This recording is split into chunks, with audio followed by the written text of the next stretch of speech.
욥기 41장. 내가 낚시로 리워야단을 끌어낼 수 있겠느냐? 노끈으로 그 혀를 맬 수 있겠느냐? 너는 밧줄로 그 코를 꿰일 수 있겠느냐? 갈고리로 그 아가미를 꿰일 수 있겠느냐? 그것이 어찌 내게 계속하여 간청하겠느냐? 부드럽게 내게 말하겠느냐? 어찌 그것이 너와 계약을 맺고 너는 그를 영원히 종으로 삼겠느냐?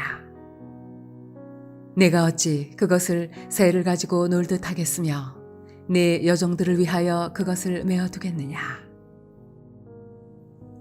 어찌 장사꾼들이 그것을 놓고 거래하겠으며 상인들이 그것을 나누어 가지겠느냐? 내가 능히 많은 창으로 그 가죽을 찌르거나 작사를 그 머리에 꽂을 수 있겠느냐? 내 손을 그것에게 얹어보라. 다시는 싸울 생각을 못하리라. 참으로 잡으려는 그의 희망은 헛된 것이니라. 그것의 모습을 보기만 해도 그는 기가 꺾이리라. 아무도 그것을 격동시킬 만큼 담대하지 못하거든 누가 내게 감히 대항할 수 있겠느냐? 누가 먼저 내게 주고 나로 하여금 갚게 하겠느냐? 온 천하에 있는 것이 다 내 것이니라. 내가 그것의 지체와 그것의 큰 용맹과 늠름한 체구에 대하여 잠잠하지 아니하리라. 누가 그것의 겉가죽을 벗기겠으며 그것에게 겹재가를 물릴 수 있겠느냐? 누가 그것의 턱을 벌릴 수 있겠느냐? 그의 둥근 이틀은 심히 두렵구나. 그의 줄비한 비늘은 그의 자랑이로다.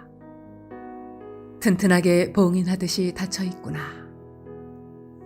그것들이 서로 달라붙어 있어 바람이 그 사이로 지나가지 못하는구나. 서로 이어져 붙었으니 능히 나눌 수도 없구나.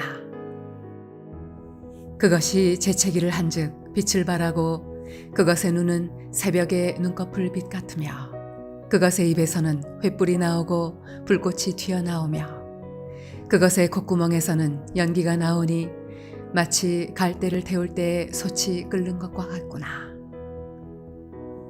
그의 입김은 숯불을 지피며 그의 입은 불길을 뿜는구나. 그것의 힘은 그의 목덜미에 있으니 그 앞에서는 절망만 감돌 뿐이구나.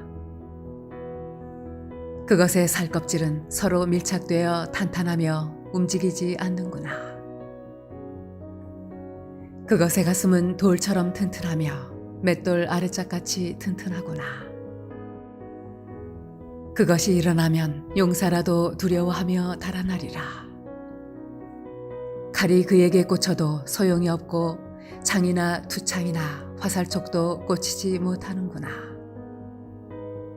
그것이 쇠를 지푸라기같이 놋을 썩은 나무같이 여기니 화살이라도 그것을 물리치지 못하겠고 물맷돌도 그것에게는 겨같이 되는구나.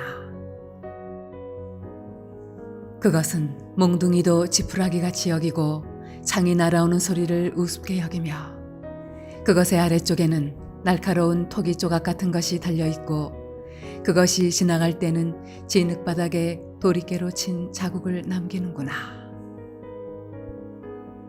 깊은 물을 소태물이 끓음 같게 하며 바다를 기름병같이 다루는도다. 그것의 뒤에서 빛나는 물줄기가 나오니 그는 깊은 바다를 백발로 만드는구나. 세상에는 그것과 비할 것이 없으니 그것은 두려움이 없는 것으로 지음받았구나. 그것은 모든 높은 자를 내려다보며 모든 교만한 자들에게 군림하는 왕이니라.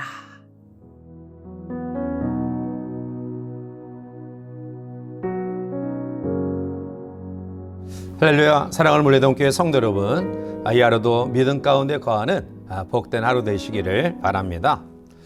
현대에 들어와서 과학 문명이 정말 급속도로 발전하는 가운데 참으로 인간의 모든 지혜와 또 그 지식을 감탄하지 아니할 수 없습니다. 인간의 초능력까지 탐구하면서 과학의 힘을 구사하는 것을 보면 사람이 정말 만능의 존재로 되어가고 있는 것 아닌가라는 생각까지 가지게 되는데요. 그런데 우리는 분명히 여기서 알아야 할 것이 있습니다. 그것은 인간이 아무리 만능에 가까워지는 것처럼 보인다 할지라도 하나님 앞에서는 언제나 한계가 있다는 사실입니다. 아마 코로나가 이런 것들을 우리에게 아주 적나라하게 보여준 사건이라고 생각합니다. 2020년에 이제 초반부에 이 코로나가 발생되었을 때는 우리가 거리두기를 하고 또 개인위생을 철저히 하고 또 백신을 맞고 하면 이것이 얼마 안 가서 사라질 것이라고 생각이 되었는데요. 그런데 어느덧 3년째 들어서고 있고요. 또 변이 바이러스 오미크론의 확진자가 수만 명이 넘어가는 그러한 가운데 인간의 어떠한 과학 문명이 한계가 있다라는 사실을 또 깨닫게 되는 귀한 기회가 되었던 것 같습니다. 그러면 오늘 본문이 이야기하는 인간의 한계는 무엇일까요? 하나님이 두 번째 하시는 말씀인 본 41장은 악어에 관한 것으로 악의 황포한 성격 그리고 무서운 힘 거기에 따른 인간의 왜소함과 무능력한 모습을 비교하며 우리에게 말씀하고 있습니다.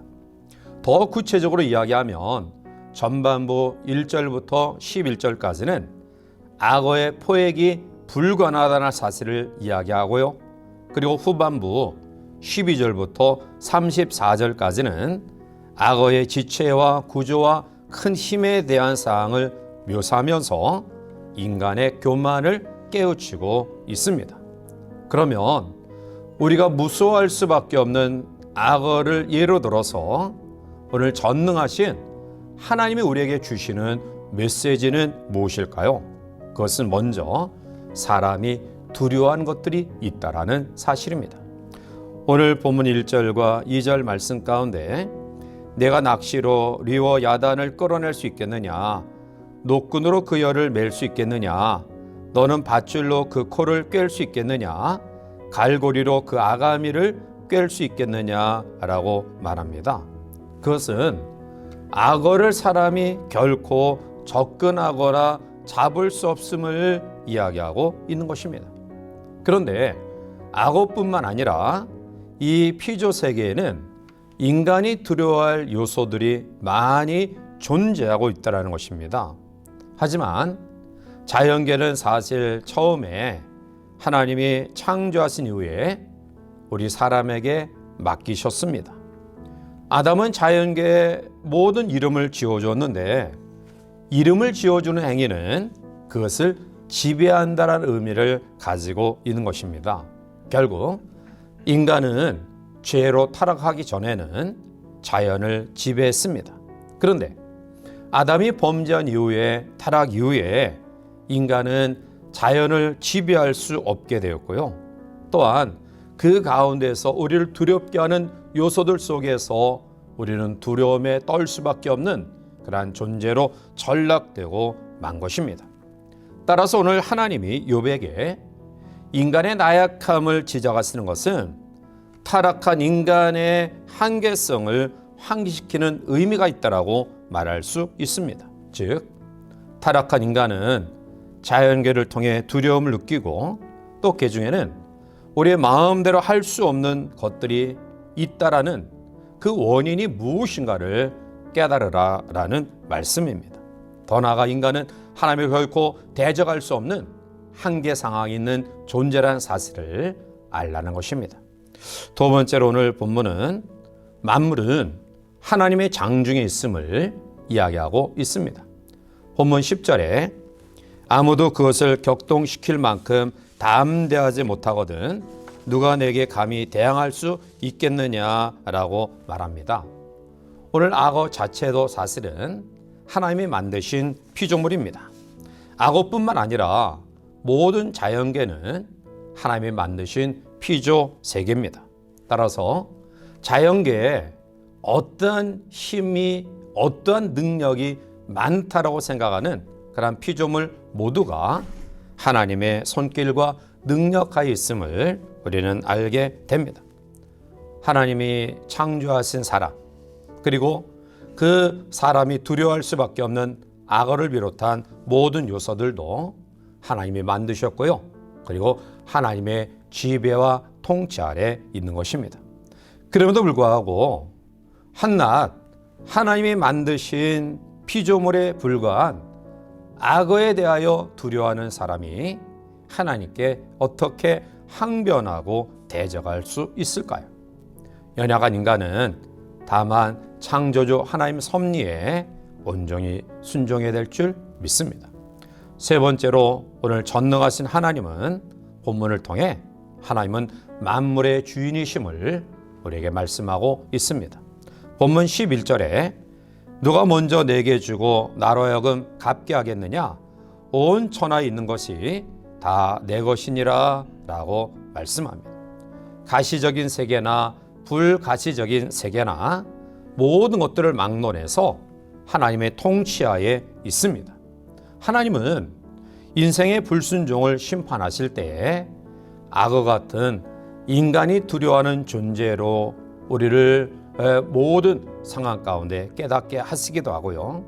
더 나아가 우리의 모든 주어진 자연계를 통해서 우리에게 하나님의 심판의 의미를 깨닫게 하시기도 합니다. 시편 18편 7절에 이에 땅이 진동하고 산들의 터도 요동하였으니 그의 진노로 말미암음이로다 라고 말합니다. 때로는 자연계의 여러 가지 것들, 예를 들면 지진, 해일, 폭풍, 또 폭설, 폭우 이런 여러 가지 자연의 요소들을 통해서 또 우리에게 교훈하고 계신다라는 것입니다. 그것은 바로 그러한 것들을 동원해서 우리에게 교훈하실 정도로 하나님은 만물을 지배하시고 다스리시고 통치하신 분임을 우리에게 말씀하고 있는 것입니다. 욥은 본문을 통해서 하나님과의 대화 가운데 점점 자기가 비천한 존재임을 확인하게 되었고요. 그리고 더 나아가 인생은 결코 하나님께 항변할 수 없는 존재임을 깨닫고 마지막에 비로소 자기의 과오를 회개하게 된 것입니다. 사랑하는 성도 여러분들이여, 오늘 본문에 나타난 악어는 인간의 나약함을 적나라하게 표현한 상징적인 것 가운데 하나입니다. 결국 우리가 하나님 앞에 나의 연약함을 인정하는 것은 언제든지 가져야 될 우리의 겸허한 태도인 줄 믿습니다. 만약 이러한 마음이 없을 때 우리는 또 다른 하나님 앞에 범죄를 저지르게 되는 것입니다. 오늘 자기 중심적으로 살았던 욥, 그 욥에게 하나님은 얼마나 그가 나약한 존재인가를 깨닫게 하시고요. 그를 회개케 하셔서 전능하신 하나님을 의지하는 믿음으로 하나님께서 역사하시는 은혜를 경험하게 하셨습니다.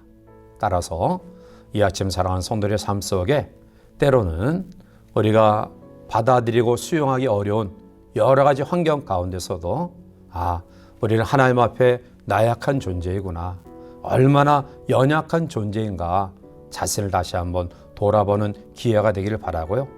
오히려 그런 아픔과 고난이 하나님을 더욱더 의지하는 그런 믿음으로 승화되는 우리 모두가 되어서 욥이 이러한 과정을 통해 하나님 앞에 배나 아름다운 은혜와 축복을 경험했던 것처럼 우리들도 이러한 고난을 잘 극복하고 또 하나님의 더함이 없는 놀라운 갑절의 은혜와 축복을 경험하는 하나님의 사람들이 되시기를 주님 이름으로 간절히 축원해 드립니다. 함께 기도하시겠습니다.